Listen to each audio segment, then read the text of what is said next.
যে মতুয়া মানুষ যারা এই দেশে দীর্ঘদিন ধরে বাস করছে, তাদের অধিকার আছে, তারা ভোট দিয়েছেন, তারা সরকার নির্বাচিত করেছেন। আজকে বলা হচ্ছে যে তারা এই দেশের নাগরিক নন। বলা হচ্ছে মতুয়া মানে যারা হচ্ছে আসলে নিম্ন বর্ণের মানুষ। 2003-এর আগে তারা কিন্তু এদেশেরই নাগরিক ছিল।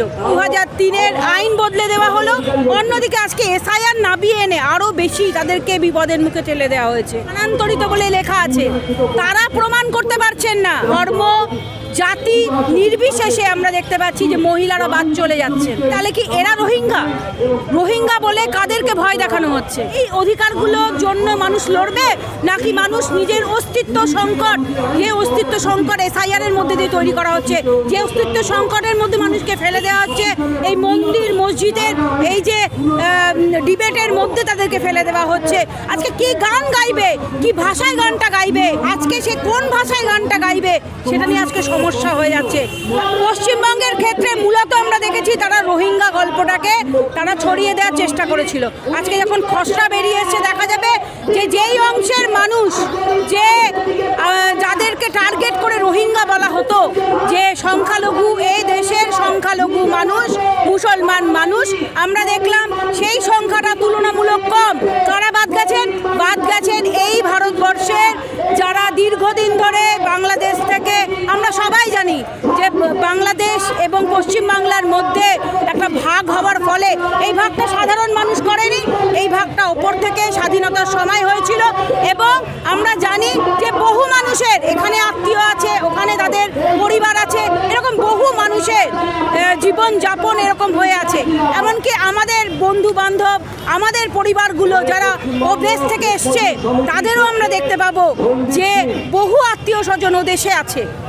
আমরা দেখেছি যে একটা বড় অংশের যাদেরকে বলা হচ্ছে মতুয়া মানে যারা হচ্ছে আসলে নিম্ন বর্ণের মানুষ, যারা বাংলাদেশ থেকে এসছেন, কিন্তু এদেশে এসছেন একটা পরিস্থিতির ওপরে দাঁড়িয়ে। এবং 2003-এর আগে তারা কিন্তু এদেশেরই নাগরিক ছিল। আইনটা বদলে দিয়ে আজকে একদিকে 2003-এর আইন বদলে দেওয়া হলো, অন্যদিকে আজকে এসআইআর নামিয়ে এনে আরও বেশি তাদেরকে বিপদের মুখে ঠেলে দেওয়া হয়েছে। আজকে দেখা যাবে যে এই যে মতুয়া মানুষ যারা এই দেশে দীর্ঘদিন ধরে বাস করছেন, তাদের অধিকার আছে, তারা ভোট দিয়েছেন, তারা সরকার নির্বাচিত করেছেন। আজকে বলা হচ্ছে যে তারা এই দেশের নাগরিক নন। আজকে এক কলমের খোঁচায় তাদের নাগরিকত্ব কেড়ে নেওয়া হচ্ছে। তাহলে কি তাদেরকেই রোহিঙ্গা বলা হচ্ছে? এটা আমাদের প্রশ্ন।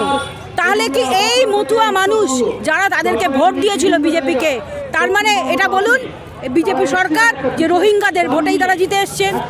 আমরা দেখতে পাচ্ছি কাদেরকে চিহ্নিত করবে সংখ্যালঘু মানুষদের। তারা সংখ্যালঘু মানুষদের ওপরে নিপীড়নটা চালাতে চাই বলেই তো তারা এই কথাগুলো বলছে। বিহারে আমরা দেখেছি ইতিমধ্যে যে তারা ক্ষমতায় আসার পরে বকলমে আজকে বিজেপির সরকার চলে।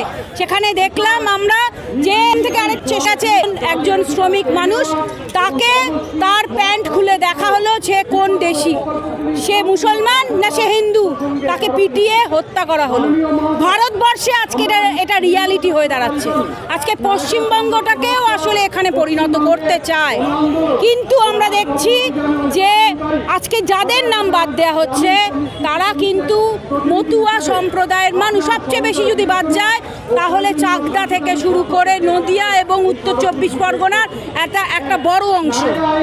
রোহিঙ্গার বদলে তাহলে মতুয়া বাদ যাচ্ছে? একেবারেই তাই। দেখা যাচ্ছে যে মতুয়া সম্প্রদায়ের মানুষ বাদ যাচ্ছেন, এবং এই মানুষরাও কিন্তু বাংলাদেশ থেকেই এসছেন। বাংলাদেশ থেকে একটা বড় সংখ্যার মানুষ এসছেন। এটা একটা রিয়ালিটি। এটার মধ্যে কোনো রকম ভাবেই এটা সবাই জানে যে বড় সংখ্যার মানুষ বাংলাদেশ থেকে এপারে এসছেন, এপার থেকেও মানুষ বাংলাদেশে গেছেন। দেশ ভাগ হয়েছে, সেখানে মানুষ এপার থেকে ওপারে গেছেন। মানুষের থেকে জিজ্ঞেস করে দেশ ভাগ হয়নি।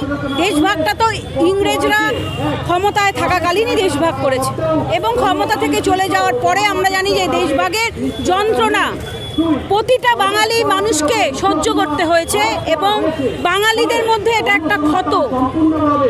বিভিন্ন মানুষের পরিবার, যে পরিবারের এক অংশ এখানে থাকে, বাংলাদেশে এক অংশ থাকে, বহু পরিবার আছে। এমনকি আমাদের মতন যারা আমরা কলকাতায় বসবাস করি, আমাদেরও বহু পরিবারের মানুষ ওপারে থাকে। কিন্তু আজকে এই যে সহজ সম্পর্কটা ছিল ভারতের সঙ্গে, বাংলাদেশের সঙ্গে পশ্চিমবাংলার মানুষের যে সহজ সম্পর্কটা ছিল, আজকে সেই সম্পর্কটাকে ধ্বংস করে দেওয়া হচ্ছে। আজকে বলা হচ্ছে, আজকে সন্দেহ রুকিয়ে দেওয়া হচ্ছে, বলা হচ্ছে সবাই আজকে সন্দেহ এমনভাবে রুকিয়ে দেওয়া হচ্ছে যে সবাই সবাইকে সন্দেহ করছে রোহিঙ্গা বলে। ভাবা হচ্ছে যে আমি তো দেরিতে এসছি, আমি তো আজ এসছি, আমি তো অনেক দিন আগে এসছি, 50 দশকে এসছি, আমি ভ্যালিড নাগরিক। আর যিনি 70 দশকে এসছেন তাকেই বলে দেওয়া হচ্ছে আজকে তিনি ভ্যালিড নন। বহু মানুষ আমরা জানি, বহু মহিলারা তারা প্রমাণ দেখাতে পারছেন না, সম্ভবই না। আজকে দেখা যাবে যে বহু মহিলারা তারা কিন্তু স্থানান্তরিত হয়েছে। আজকে দেখবেন যে লিস্ট বেরিয়েছে, সেখানে স্থানান্তরিত বলে লেখা আছে। তারা প্রমাণ করতে পারছেন না যে তারা এই দেশের নাগরিক, এবং সেটা ধর্ম জাতি নির্বিশেষে আমরা দেখতে পাচ্ছি যে মহিলারা বাদ চলে যাচ্ছেন। আমরা বলতে চাইছি, তাহলে কি এরা রোহিঙ্গা? রোহিঙ্গা বলে কাদেরকে ভয় দেখানো হচ্ছে? প্রতিনিয়ত রোহিঙ্গা বলে বলে যে ভয়টা সৃষ্টি করা হচ্ছে ভারতবর্ষের বুকে, বাংলার বুকে, সেটা বন্ধ হওয়া উচিত। এই যে সম্প্রীতি, যে বাংলার মধ্যে যে সম্প্রীতির পরিবেশটা ছিল, আজকে সেই সম্প্রীতির পরিবেশকে এরা ধ্বংস করতে উঠে পড়ে লেগেছে। মসজিদ নিয়ে যে রাজনীতি শুরু হয়েছে, এই রাজনীতিও বন্ধ হওয়া উচিত। যে মসজিদ কেউ নিজে বানাবেন, ঠিক আছে, মসজিদের বিভিন্ন বোর্ড আছে, সেই বোর্ড তৈরি করে বানাবেন, তাতে কারোর আপত্তি নেই। কিন্তু মন্দিরের বিরুদ্ধে মসজিদ এবং মসজিদের বিরুদ্ধে মন্দির, এই যে তৈরি করা হচ্ছে ভারতবর্ষ জুড়ে, আর একটা বড় অংশের খেটে খাওয়া মানুষের যে অধিকার, সেই অধিকারগুলো চলে যাচ্ছে। শ্রমিকদের নতুন লেবার কোড নামিয়ে এনে শ্রমিকদের অধিকার চলে যাচ্ছে, তাকে নতুন দাসে পরিণত করা হচ্ছে। আজকে নিউ সেক্রেটারিয়েটের ওখানে আজকে শ্রমিক সংগঠনগুলোর আজকে বিক্ষোভ আছে।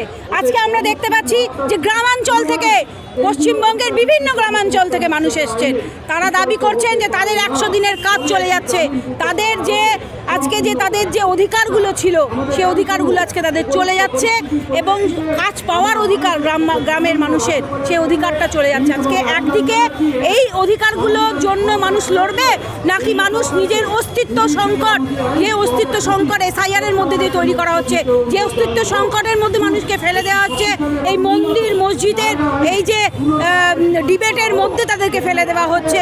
আজকে কি গান গাইবে, কি ভাষায় গানটা গাইবে, কি ভাষায় তারা এতদিন গাইতো, সেটা নিয়ে কোনো সমস্যা ছিল না, এতদিন সমস্যা ছিল না। আজকে সে কোন ভাষায় গানটা গাইবে, সেটা নিয়ে আজকে সমস্যা হয়ে যাচ্ছে। আজকে রবীন্দ্রনাথের গান, কোন গানটা গাইবে সেটা বলে দেওয়া হচ্ছে। আজকে কোন গানটা গাইবে না সেটাও বলে দেওয়া হচ্ছে। আজকে কোন জামা কাপড় পরবে, মেয়েদের আজকে বোরখা খুলে দেখা হচ্ছে যে তিনি কেন বোরখা পরে তিনি প্রাইজ নিতে যাবেন। আমরা দেখলাম বিহারের মুখ্যমন্ত্রী নীতিশ কুমার, তিনি কিভাবে একজন মহিলার বোরখা খুলে দিলেন। এটা কোনো মুখ্যমন্ত্রী করতে পারে কিনা? এটা এক ধরনের সেক্সুয়াল হ্যারাসমেন্ট। এই সেক্সুয়াল হ্যারাসমেন্টের বিরুদ্ধে বিভিন্ন মহিলা সংগঠন সরব হয়েছেন বিহারের বুকে। আজকে আমরা দেখতে পাচ্ছি একের পর এক ঘটনা ভারতবর্ষে লেজিটিমাইজ হয়ে যাচ্ছে। এই ধর্ষণকে লেজিটিমাইজ করা, এই আমরা দেখতে পাচ্ছি এই বিজেপি সরকার আসার পর থেকে তারা করছে। এগুলো বন্ধ হওয়া উচিত ভারতবর্ষে যে সম্প্রীতির পরিবেশ, বাংলার যে সম্প্রীতির পরিবেশ, সেই সম্প্রীতির পরিবেশ আমরা মনে করি যে আমরা রক্ষা করব, এবং আমরা যারা গণতান্ত্রিক আন্দোলনে বিশ্বাস করি, আমরা প্রতি মোমেন্টে আমরা রাস্তায় নামবো এবং অধিকারগুলো আমরা। চন্দ্রাস্মিতা চৌধুরী।